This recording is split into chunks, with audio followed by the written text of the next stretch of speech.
Welcome to Boiling Point, the podcast to motivate ever-evolving entrepreneurs and forward-thinking movement pioneers.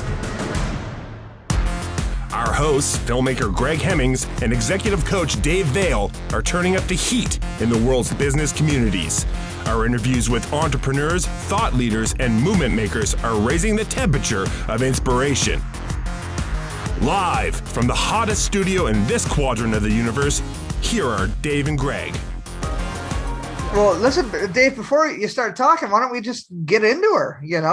Dave, why don't you do the intro today? Absolutely. Well, this is a good friend that I have known who really introduced me to St. John, New Brunswick back in the day.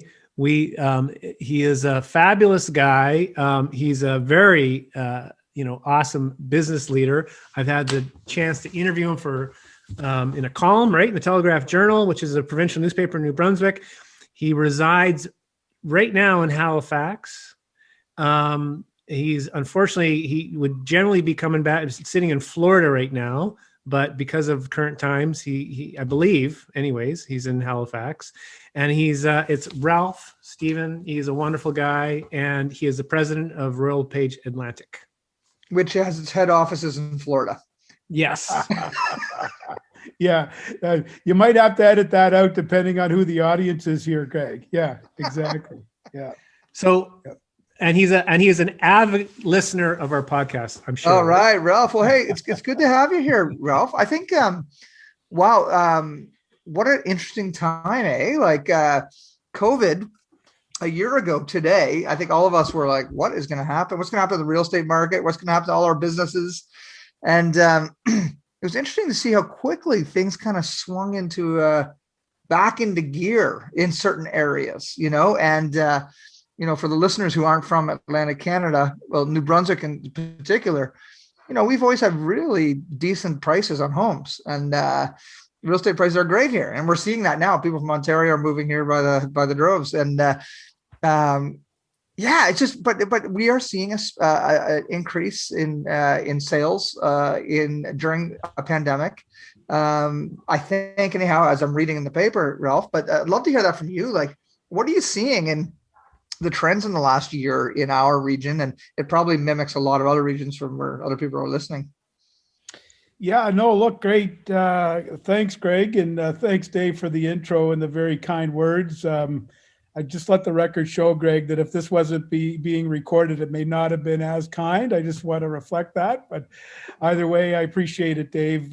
Really, I can't speak about my relationship with Dave. On the record. Yeah, exactly. Dave is a fantastic fella, and I can assure you, for the sake of brevity, I would say to you that I've benefited greatly personally and professionally from my relationship with Dave. So you and me both, Ralph. Yeah, it's a common thread, but that's where the ribbing, that's why I can log on late and I can come out swinging and everybody's still happy. This is why it goes that way. What listeners missed was a text Ralph and I had going back and forth, and I would say we were friends first, and then we had a professional relationship, but always friends first.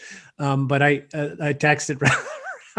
And then we're going to give him a hard time. Anyways, to his credit, he knew exactly how to deal with me, and I'm going to change the position of my microphone. I'm feeling like now very conscious of it for anyone that. It's all good. Ralph, and the other thing I should mention to give some context is you're a big member, a big part of YPO, and internationally, I believe, and so, you have, like it's your business as the president and CEO.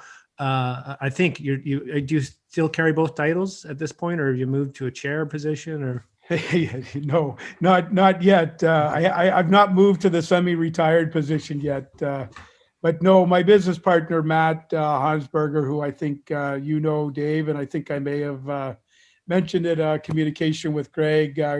He would operate our business on a day-to-day basis as the president of the business, and I would be the CEO. So I mean, I would be involved in the business, but at this stage, I would say almost in a Dave Vale capacity, from the perspective that I'm bringing mentorship and coaching to my leadership team, and essentially act as a bit of an advisor to this exceptionally wonderful group of folks. Whether they want me as an advisor or not, I act as an advisor. So, but I really love that role, because I think, as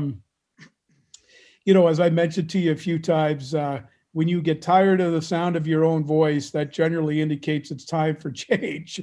And so for me, a few years ago, I'd been in the, in the president's role, operating the business day to day for 17 years. And clearly it was just time for a new voice. And I was fortunate to have somebody who I'd been planning, a transition with for many, many years. And it was a very natural transition from the perspective that, basically, we had 4 years of having this work its way through, right from maybe say, year 1 job shadow, year 2 job share, year 3, reverse job share, and then year 4 complete transition, and so we had the luxury of that. And one thing that I have to mention that was probably the most contentious component of our coaching engagement,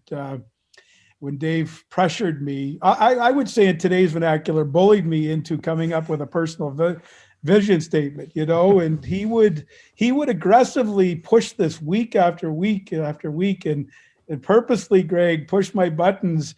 And actually, there were some calls where I had hung up, and I just said, I got to go, and I don't want to talk about this. Got to go. But it clicked one day, and I'm eternally grateful for Dave's intestinal fortitude and perseverance, because, I may be difficult to deal with at times when it comes to that stuff, and maybe stubborn from time to time, but because of Dave's perpetual perseverance, and I would argue because of the way that he knew his client, he knew where he could push and the effect that it would have. And so one day I just had I hate to be cliche, but it was an epiphany. And I said, Dave, do I have to write this thing? And he said, no. What do you mean? I said, well, I got a picture, and I somehow sent him the picture, and I said, that's my personal vision. He goes, bingo, we don't have to talk about it ever again. But of course, being Dave, I need you to fill out the form. And Gotta make it official. Yeah, which one of my least compliant clients for sure. So I want to hear what it was. Okay, yeah. Well, no, and what we also want to get to is before. See, and Ralph's good at controlling the narrative. Do you notice that? So we have to insert things. This is like years of practice. I learned so much by interacting with Ralph. But also for, before, or share that, certainly if you're comfortable, share the personal, sure. Yeah. What your vision is. But like a little bit about Royal LePage Atlantic. Like this isn't a sleepy little company that's, in kind of northern New Brunswick or something, right? This is quite a, and that's, now I'm going to get in trouble for saying that, aren't I, Greg? I should. Well, there's going to be a few northern New Brunswickers listening. Yeah. And you're like, what I know, are you saying, Dave? I know. I didn't mean it that way. I'll say that. I'll pick on the Yukon because I'm from there originally. But the point is, it's got a lot of breadth, and there's a lot of moving parts, and it's not like a sleepy little coaching company. How's that? Based in St. John, New Brunswick. Yeah. Look, Greg, just to answer your question, because he's controlling the narrative again. Just like I want to answer Greg's question. I don't want to answer Dave's question. No, but it's just polite. He asked the first question. He asked two questions, by the way. Ralph's got it. He was looking for a market analysis, but we can circle back on that. But for the time being, I guess on the personal vision piece, Greg, for me, it was a picture of our family. And we were all on the beach, and I want to say somewhere's in Mexico outside of Cancun. I have a hard time enough with our own geography, let alone that geography of other countries. But I want to say it was outside of Cancun on that side of that part of the world. Playa del Carmen maybe is what it would have been. Anyway, nonetheless, we were all there, and So there's a couple of things about that picture. You know, number one, we were all together. Number two, we were all smiling. And smiling means that we like being with each other. And, you know, you'd have to, you know, if we're all smiling, I would make certain assumptions that we were healthy and that we had the financial wherewithal to be there, you know. And so for me, that just summed it all up. And That's awesome. I love that, because like they say, a picture is 1,000 words, right? And there's so much meaning and story in every little element of that photo. That's and that's great. you know, and again, look, I know Dave wants to move on, but you know, look, again, I will not now make a significant decision in my life without using that as the goal stick. So does this fulfill my personal vision, or does this serve my personal vision? And so ultimately the investment in time that we took, I don't even know when that was, 10 years ago, maybe, certainly is paid, continues to pay dividends, because ultimately it's easy for me now to understand whether or not one opportunity or another is the right one for me. It might be a fantastic business opportunity, but it might not be on track in terms of serving my personal vision. And I have to admit, it doesn't mean that we don't pursue it. It just means that I have to pursue it in a way that I'll be comfortable with, because I don't want to run against my personal vision. So, yeah. Thanks for sharing. That's awesome. Thanks for bringing that up. I love it. And like Greg, you have a similar story about having a strong vision. And Dave did the same thing. He did the same thing to me, Ralph. He that wasn't meant to be a plug for me, but I was just you know what, it was a really cool moment of really understanding the value of a coach. And that simple little exercise of defining your purpose and your vision statement. And it only took an hour or two with a bunch of little sticky notes and a whiteboard. And Dave helped me articulate, the vision statement that we still use today at the company. And it's it becomes a ruler. It's a guide stick. Yep. And that's a plug for you, Dave. And what is it, Greg? It's a happy and kind world fueled by passionate storytelling. So if we're telling stories as film stories that aren't contributing to somebody else's happiness or fueling something that we don't believe in, then we're just not going to do it. And that includes companies that let's say clients that aren't are working as the values. Let's say it's just like, is this going to make the world happier, kinder? Yes or no? Are we going to do it? Okay. That's it. So it's been a good personal and business vision statement. Yeah, that's great. That's really great. So on to like your business itself. Like it's like, because part of why I want you to share this, Ralph, because when I first met you, you guys were slowly kind of building this, right? And you had a bunch of other partners, and Ralph has this ability to persevere, Greg, that's pretty remarkable. Against sometimes a lot of odds. And I just love for you to maybe share with the listeners, where it was and what it's become. And even in the last year, there was a few hiccups that like every business, right? But you guys have really, this amazing ability to thrive through all this. Yeah. It's interesting. We don't, and this is just a cultural thing, mainly, related to business people in general from Atlantic Canada. I mean, most people really aren't, this is probably the most awkward part of the conversation for me, because my business is my business. We've grown it, and by all accounts or measurement, it's, others would consider it to be successful, but I don't get ahead of myself, because as my dad would eloquently say, as I was growing up, that and a kick in the behind will get you to the top of King Street. And so that is, I think that's a uniquely St. John colloquialism, because ultimately it was really just meant to keep your ego in check and not get ahead of yourself in terms of success.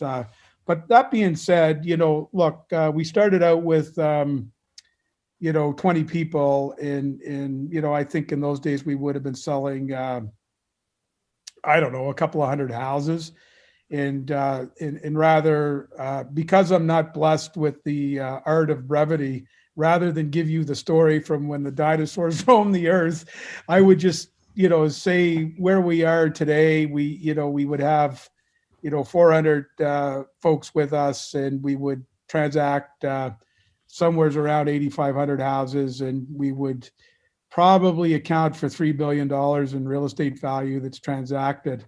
And if we were to rank on what I would call, these vanity lists, in terms of, who does the most and to who does what to whom and when, so to speak, on the list, we would likely rank in the top, probably somewhere in the top 15 or so in Canada, in terms of brands, and we would rank somewhere in the top 75 in North America, in terms of just all businesses, brokerage businesses, let's say. So I mean, we know that we built a larger business, and but we don't really.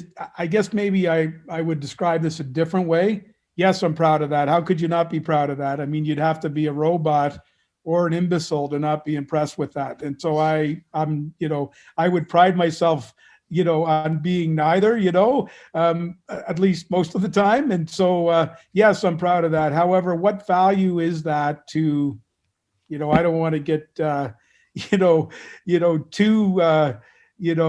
existential here, but what value is that to the human race? Not sure, but then, what value is that to, the most important people in our lives, which would ultimately be our clients, those people that, those 8,500 families that we helped buy or sell a home, or buy a cottage, or sell a investment property, or buy an investment property, or any of the other type of residential real estate product that we might engage in. What value is that to them? And in fact, what value would that be to the 400 sales associates and 50 administrative folks that work with us? What value does that bring to them? And these are, I'm not going to answer all those questions, but ultimately, as you know, the quality of the answers depend on the quality of the questions. And so if you don't push yourself to ask those questions, then ultimately you're never going to land on something, in my mind, that becomes, what's your guide? What's the light here that's guiding you forward? Are you building the business so it becomes a monument unto yourself? It's not my thing, and frankly, isn't my business partner's thing, and doesn't define, my leadership team's beliefs or core values. And I don't believe it defines who we are as a business or the people that are affiliated with it. Are we building something because we're trying to create something of value for ourselves and our families, our communities, our clients? Absolutely. And so, when we ask ourselves those questions, we have to land in the same place. And so that doesn't mean that we're not ambitious. It doesn't mean that we're not aggressive. And it doesn't mean that we don't want to continue to grow. Quite the opposite. It just means that we need to be doing that within the right frame of mind and right set of beliefs. So that's my long, elongated answer to Dave's very short and succinct question. Well, and something that is important to you, and you too, Greg, and me. It's because it's my business, but this idea is through this. It hasn't been just about building the business that you alluded to. Is this and it's like it's so much more than about a real estate transaction. You've really invested for yourself and for others in building your own leadership capacity, and that's why I bring up YPO, because that's another example. But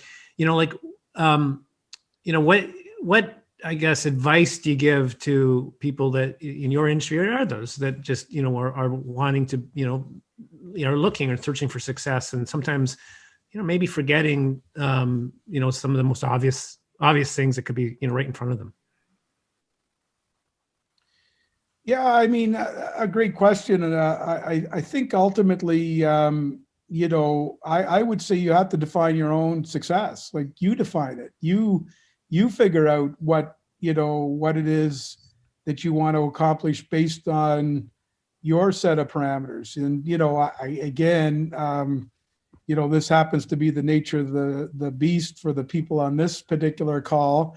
But I mean, I think starting from a strong set of core values and a strong set of beliefs, and essentially aligning with people around you that share those. I mean, they don't have to be exact, but it would be nice to have, to be able to draw a circle and have some of them in common amongst your team. And that's a really great place to start. And so, I think rather than look outward in today's 24-second news cycle and social media driven frenzy, for other people to define what success looks like, I would say look inward and look within your team to define what you think success should be. And I think you'll be a lot more satisfied with that exercise. And I think it'd be a lot more fulfilling to set that foundation. And then, again, as the overused statement is, the world's your oyster. You can go figure out what you want to do from then. But you got to have that grounding and you got to have that strong foundation. Otherwise, business, there's lots of articles and books and stories that have been written, but at its most basic level, it's just hand-to-hand combat. And if anybody describes it any differently, then they've not lived a day in the arena and really doesn't have a good perspective on the way that it is. It's just hand-to-hand combat, Yeah. Well, and Greg, like you've done similar things with Hemmings House, but I have this belief that part of the success of Hemming House through a really challenging time and Royal LePage Atlantic has been that you've got these strong core values and you've worked at developing a culture, right? Which means you got culture where your team, like, it's really cool to not lose sleep over the fact that you don't have the right team to pull you through a crisis. Like everybody has a sense of ownership, whether they own it or not. They've got a sense of ownership and that's a culture that keeps things strong. And I think that's what you're talking about, Ralph, too, is 100%. That team. 100%. Yeah. What's the, like, for Greg and I were part of the Wallace McCain Institute. We reference it. YPO is for people that are interested in development and what you're saying in terms of, looking inwardly and like YPO, I don't know enough about it. What I know is through you and some other, friends or clients, but people speak very highly of that organization. And what have you found it's done for you, Ralph?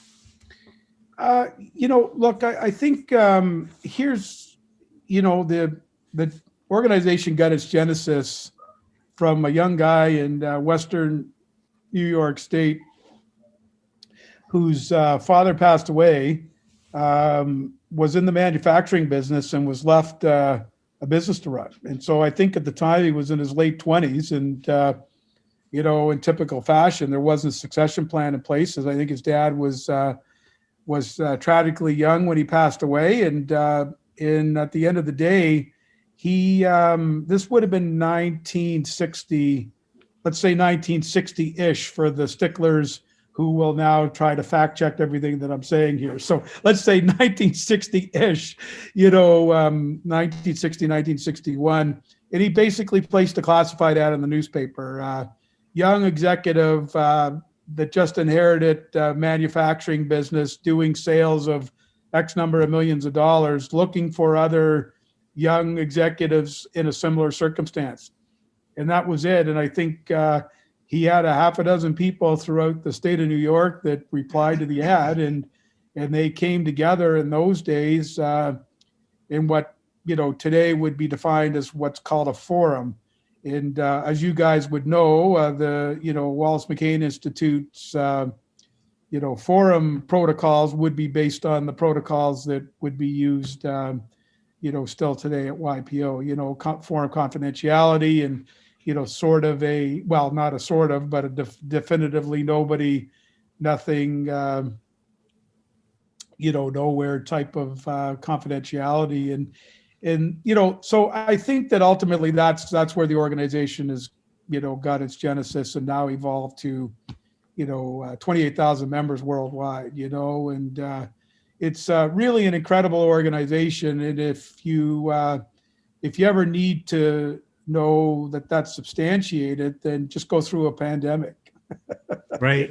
You want to know what's happening here when we go through lockdown? Well, you pick up the phone and you call some friends in Shanghai and Milan, and you bring them on so that they can talk to the local chapter about what's happening in those cities post lockdown and how does business adjust. And, Right. Good point. and so look, I could speak for literally hours on that topic, but at its most basic level, it really does give you a level of support, that I would say was necessary. I mean, I was fairly young when I took over the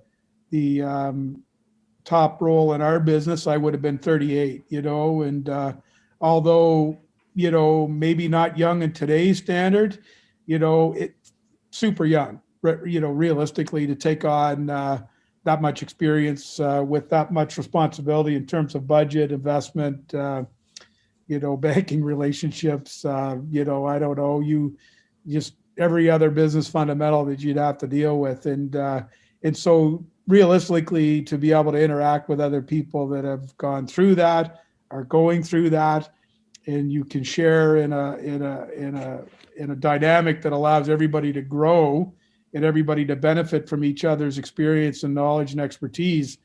I mean, it's been one of the most unbelievable experiences that I could have ever gone through in my life, and I would have to say just a game changer, right? Like, when I walk into my forum, I can assure you that they point out all of my blind spots.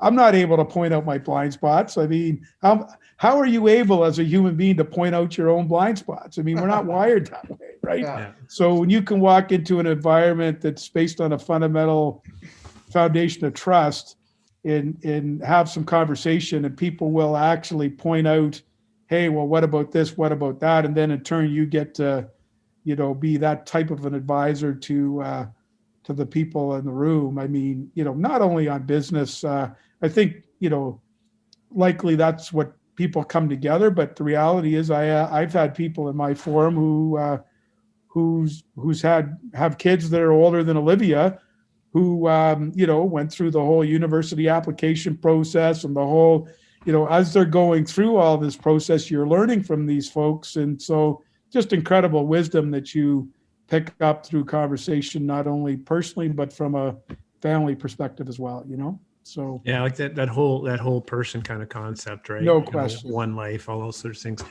Yeah, that's neat that, and you were drawn to that and just had the, kind of intuitively knew that would, that would help you. So how do people learn more about you, Ralph? Boiling Point. Yeah. Is it like, do you have any social media handles? No, I don't. I really do not. My last post, you remember the program you and I worked on, the Leadership Factor, those would be my last Twitter posts. Yeah. So, but they can find you on your website, I'm sure. Yeah, for sure. Yeah. And certainly my contact info is there. Yeah. And I would suggest to you, I'm happy if you want to share that, Dave. And if you have anybody that, any of your listeners that may want to reach out to chat about one thing or another that may have struck them through the course of this conversation, then by all means, I might be a little biased, but I think there'd be some podcasters that would want to reach out to you, and there's so much this isn't a long enough format to really dig in. Like, well, Greg will have to go up to Halifax and it's funny, the times I'll run into Ralph. I was the last time I think we physically saw each other. You've been to the Bicycle Thief, Greg? Oh, I love it there. Yeah. Yeah. Great. And I'm sitting there and I'm, we're our family's all crazy and, how it is trying to keep up and we're eating away. And, I kind of have this feeling that someone's across the room just kind of staring at me. Right? And so finally I look over thinking, like, who is it? And there's Ralph. And so we'll have to, with this, I'd love for the three of us to, and you still like Scotch, Ralphie? On occasion. On occasion. Well, thank you so much. Like you and I, we talked for, I think it was, you were introducing me to someone and we got talking and I just thought, I just love for you to kind of share some of your wisdom with Greg and I, and it's been pretty remarkable run that I've had the luxury of kind of been on the sidelines for like 20 years, which is pretty incredible. I look a lot different. Ralph looks not too much different. Nice dark hair and everything. You have to moisturize, Dave. That's the key. That's okay. I got it. Yeah. I think it's that I need more Lebanese blood in me. That would be helpful. I get too much of that Irish kind of pasty skin look.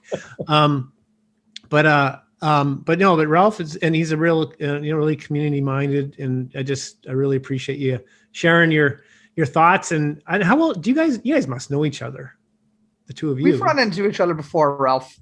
Yeah.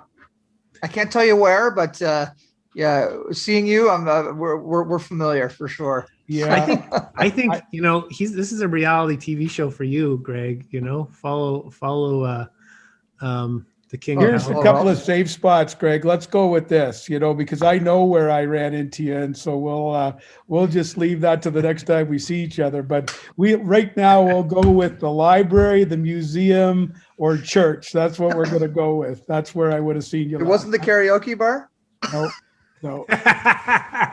Oh, now I'm curious. I'll let it go though. I'll let it go. You both have too much on me to even go there. Well, Ralph, what a treat, man. Thank you so much for coming on today. And as Dave says, whenever the Atlantic bubble opens up and when you find your way back, let's do that. Let's get together and speak in person again. Yeah, I love to do it. Look, guys, appreciate being on and great to have a chat, and really think that you're doing great things. And I would say keep it up. It makes a difference. And thanks for everything that you do for the community as well. And thanks for all that you do for the business leaders out there. It's important. So awesome. Really appreciate it. Thanks, you, Ralph. Ralphie. See you, buddy. Appreciate it. Have a good one, guys. See you guys. See you, Greg. Cheers. Bye-bye. Thanks for checking out this episode of Boiling Point. Remember to rate and subscribe to us on iTunes and follow us on Twitter @BoilingPointPod. To see more from Dave Vale, check out leadershipunleashed.ca or visioncoachinginc.com. And on Twitter @Dave_Vale. And to catch up with Greg, visit hemmingshouse.com and @Greg Hemmings on Twitter. Thanks for listening, and remember, keep that pot boiling.